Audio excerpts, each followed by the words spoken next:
The government of the Syrian Arab Republic welcomes the adoption of the Security Council Resolution 2253, of which Syria is a co-sponsor. The resolution meets many of the concerns repeatedly raised by the Syrian government, in particular, ensuring the full and effective implementation by the governments of all member states of the previous relevant resolutions of the Security Council, namely speaking 2170, 2178, and 2199. All the above-mentioned resolutions emphasize the prevention of supporting and financing the terrorism of ISIL and Al-Nusra Front, as well as other terrorist entities and individuals affiliated with Al-Qaeda. The above-mentioned resolutions also call for combating foreign terrorist fighters and preventing the trafficking of oil and looted antiquities by ISIL and other terrorist entities affiliated with Al-Qaeda. The new resolution is an important addition to Security Council resolutions related to combating terrorism, since this new resolution sends a strong message about the intention of the Council to ensure the compliance by all member states to the provisions of this new resolution, while emphasizing the accountability of those who violate it and exposing them through authorizing the monitoring team and ISIL Al-Qaeda committee to gather information and report to the Council about cases of non-compliance. The resolution emphasizes the gravity of the threat posed by ISIL and its growing threat that equals and perhaps exceeds the threat posed by Al-Qaeda. The resolution also includes an endorsement of the Council of the fact that ISIL is not a dependent entity of Al-Qaeda. This is for the first time being acknowledged fully by the member states, something we called for during the last 3 years. The Syrian government has repeatedly called on the Committee of Resolution 1267 and 1989 to include ISIL as an independent terrorist entity and not as a branch for Al-Qaeda in Iraq. And the delegations of Western permanent members in the Council have prevented the fulfillment of our request. We hope that the adoption of this resolution will constitute a turning point and contribute to achieving effective and rapid results in combating terrorism, which represents a threat to international peace and security, and to the member states, particularly my country, Syria. We expect, after the adoption of this resolution, the Security Council to carry out its responsibilities as required and to tolerate no more the fact that some well-known governments support and finance terrorism that targets the Syrian state and the Syrian people. Those well-known governments also bring and facilitate the passage of foreign terrorist fighters into Syria and to train and arm them, as well as their involvement in direct and indirect trafficking of oil and looted Syrian cultural property with terrorists. I have just read out for your concern a statement on behalf of my government in light of the adoption a few minutes ago by the Security Council of its resolution 2253. Can I ask you a question? Please. Thanks a lot. How do you think this resolution applies to the sale of oil by Daesh or ISIL? Which some people have said goes through Turkey, maybe elsewhere. Some people have said it's bought by the government. And also, what's your comment on the New York Palace Hotel meetings tomorrow? What do you think will come out of it? Will you be participating in any capacity? And what do you think of the Riyadh meeting and the opposition coalition that came out of it? Let me start where you have just finished. We will participate at tomorrow's meeting, and I will make a statement on behalf of my government.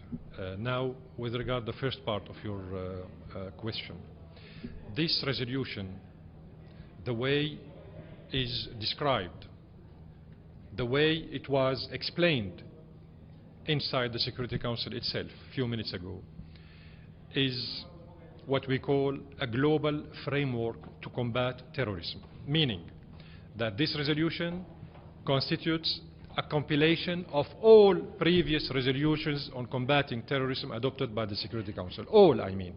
The other 12 resolutions on combating terrorism adopted by the Security Council, starting with 1267 and ending up with 2199, all of them are being included for the first time in a comprehensive draft resolution on combating terrorism. What does that mean? That means a lot. For the first time, the 15 member states are engaged, seriously speaking, not only politically, but also technically speaking. You call it financially, it's technical. But which means we are not only engaged at the level of the diplomats and foreign affairs, foreign ministers, but also at the level of finances, ministers of finances and the technical experts on combating terrorism. Now, nobody could elude or manipulate the issue of combating terrorism under any pretext or under any argument. The Syrian government kept asking for 3 years to deal with Daesh and Al-Qaeda and all other terrorist organizations as entities, terrorist entities, by the Security Council. To be honest with you, many times, our call to deal with Daesh, seriously speaking, were blocked by some Western members in the Security Council. 10 times press statement, draft press statements and the draft presidential statements were blocked by some Western countries, and they were not, and these statements were not adopted consequently by the Security Council, although they were drafted to condemn terrorist acts perpetrated on the soil of my country, Syria. Some of them were suicidal bombers, some of them were booby cars, bombings that killed scores of civilians.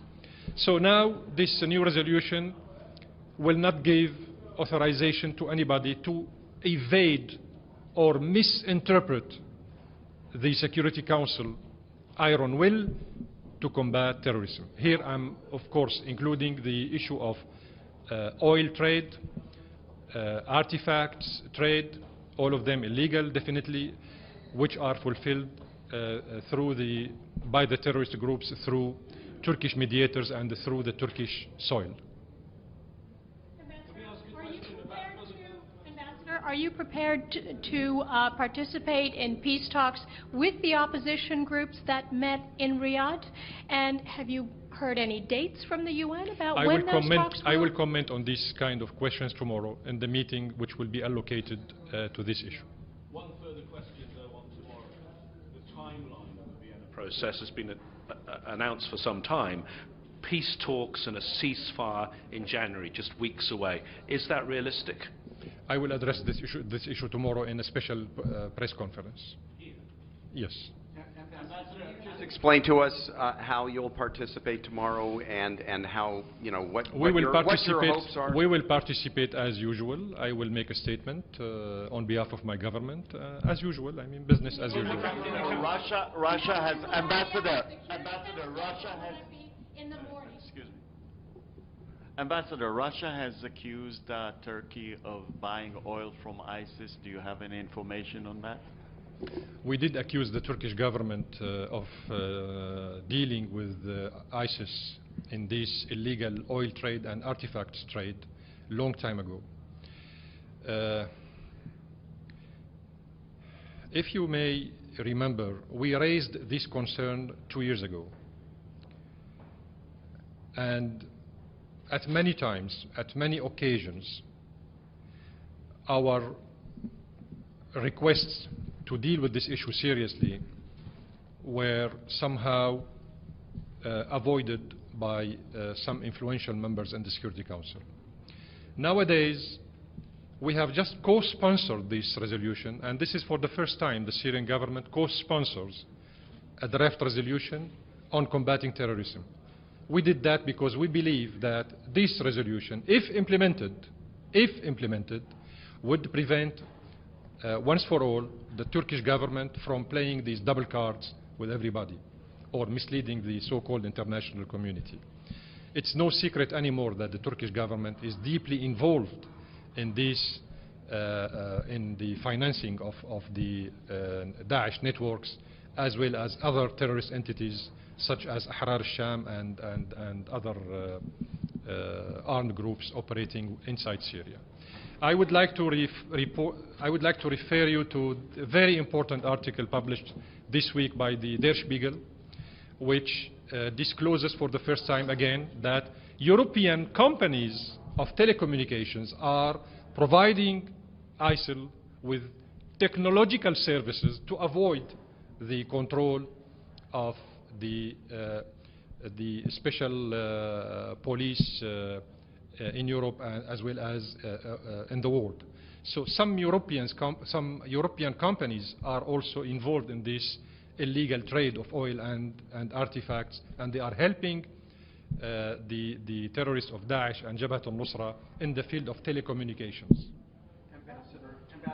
Do you think that the current Communications, sorry. Do you think the current resolution or any of the previous ones you mentioned will be addressing what are described as the root causes of terrorism, or will this just be the superstructure without dealing with the rampant inequality and the deficit? Thank you for this question. It's very important. You are absolutely right. This is why we have always said that we don't need the new resolutions. We need to implement the current resolutions. We need to see real commitment by the governments, all the governments, to the existing resolutions, Security Council resolutions on combating terrorism. This one is a little bit different because it is a compilation of all the resolutions.